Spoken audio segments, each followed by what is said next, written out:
ఎప్పటికీ తన గుప్పెట విప్పదు, ఎవ్వరికీ తన గుట్టులు చెప్పదు. ఎందుకిలా ఎదురైనది పొడుపు కథ?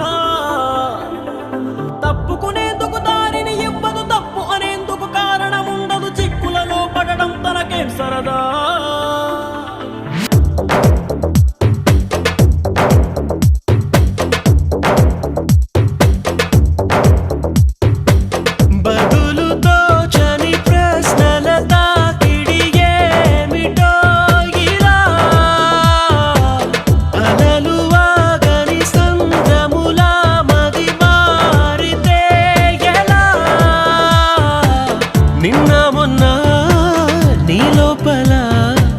కలిగిందా ఏనాడైనా కల్లోలం ఇలా?